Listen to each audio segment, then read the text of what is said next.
তো 14 তারিখ দিবাগত রাতে আমি খবর পাই যে আমাদের বাড়িতে একটা ডাকাতির ঘটনা ঘটেছে এবং আমার ওয়াইফ নাকি অজ্ঞানের মতো হয়ে পড়ে আছে।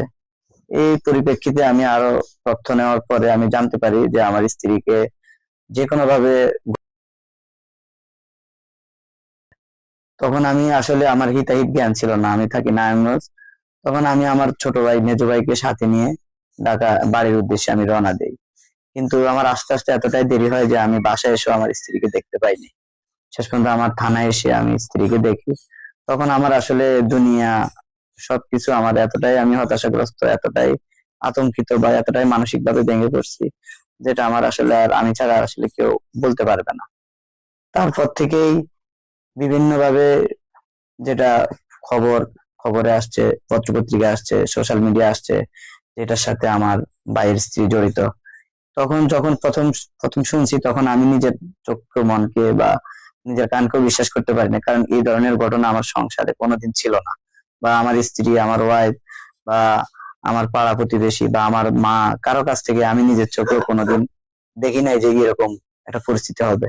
কোনো আশাও করি নাই যে আমার পরিবারের ভিতরেই এত বড় একটা দুর্ঘটনা কেউ ঘটাবে।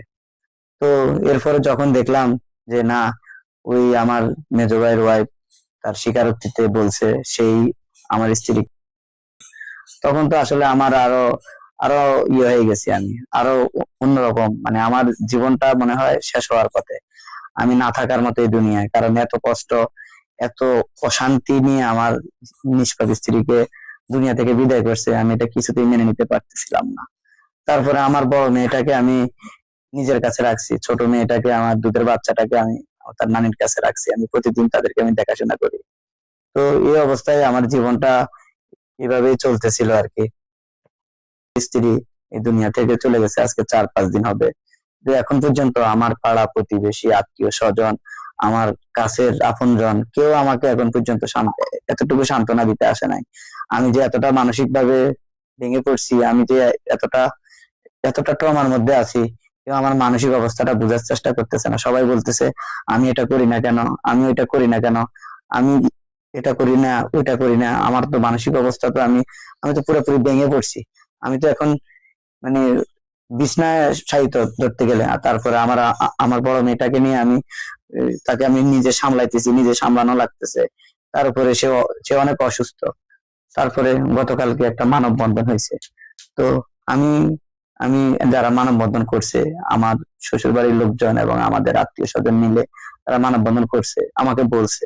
তো আমি তাদেরকে সিচুয়েশনের কথা বলছি যে ভাই, আমি মানসিক ভাবে তো অনেক খারাপ অবস্থায় আছি, আমার মেয়েটাকেও আমি অনেক অসুস্থ হয়ে পড়ছে, তাকেও আমি সামলাতে পারতেছি না।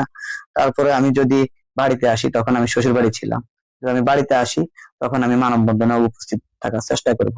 কিন্তু এমত অবস্থায় আমি বাড়িতে আসার পর আমার মেয়েটা, বড় মেয়েটা অনেক অসুস্থ হয়ে পড়ে, যার কারণে আমি আর এই মেয়েটাকে নিয়ে আমি আর মানববন্ধনে উপস্থিত হতে পারিনি।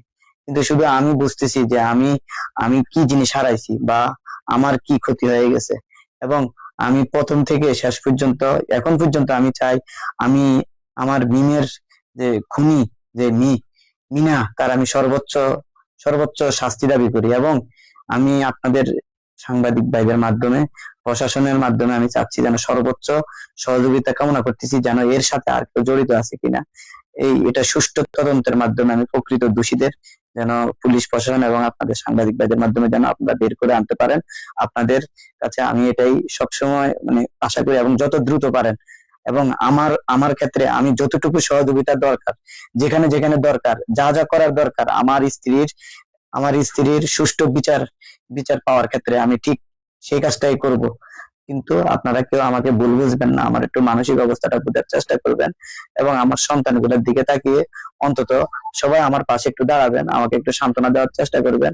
এবং আমি যেন সর্বোচ্চ খুনির, এই মিনার খুনির এবং এর সাথে আর কেউ জড়িত এই খুনির যেন আমি বিচার পাই, সঠিক যেন সাজা হয় তাদের। এবং আমার যে মূল্যবান জিনিসপত্র খোয়ানো গেছে তাদের মাধ্যমে আমি এগুলারও যেন আমি সবকিছুর হদিস পাই। সবার আপনাদের মাধ্যমে আমি পুলিশ প্রশাসনের কাছে, আমার কাছে এটা আমার বিনীত অনুরোধ। শুধু আপনারা আমাকে এটা দেখবেন। প্রশ্ন করতে চাচ্ছি। জি, আমার প্রশ্নটা হচ্ছে গত তারিখে মানববন্ধনে যে মানববন্ধন হয়েছিল, জি, আপনার স্ত্রীকে তার সুস্থ বিচারের দাবি, জি, ওখানে একটা কথা আসছিল যে খুনি এখন জেলে আছে। জি। তাকে জামিনের জন্য আপনি নিজেও চেষ্টা করতেছেন, এই বিষয়টা একটু ক্লিয়ার আসলে আমি এটা কিছুই জানি না। তাকে আমার তো জামিন করানো দূরে থাক, তার তার তার আমি এখন মানে কি বলবো, আমি এখন তার সর্বোচ্চ শাস্তি ওই দিন থেকে আমি দাবি করতেছি, যেদিন থেকে আমি শুনছি সে আমার নিষ্পাপ কোমলমতি স্ত্রীকে সে এভাবে নৃশংসভাবে সে হত্যা করছে। তার জামিন করানো তো আমার পক্ষে কোনোদিন সম্ভব না, কোনোদিন প্রশ্ন আসে না। কারণ সে আমার এত বড় ক্ষতি করছে, আমাকে এত বড় আযাব নরকের মধ্যে সে ফেলে দিয়ে গেছে। আমি তার সর্বোচ্চ শাস্তি কামনা করি, এবং আমি তার যে কোনো মূল্যে, যে কোনো অবস্থাতে, না হলে আমার আমার এই নিষ্পাপ স্ত্রীর আত্মা কোনোদিন শান্তি পাবে না, এবং আমিও এই দুনিয়া থেকে কোনোদিন শান্তি পাবো না।